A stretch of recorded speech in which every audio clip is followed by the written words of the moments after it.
كافها يا عين صاد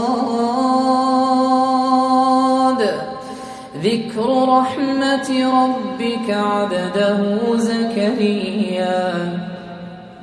إذ نادى ربه نداء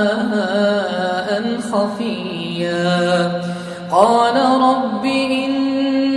وهن العظم مني واشتعل الرأس شيبا ولم أكن بدعائك رب شقيا وإني خفت الموالي من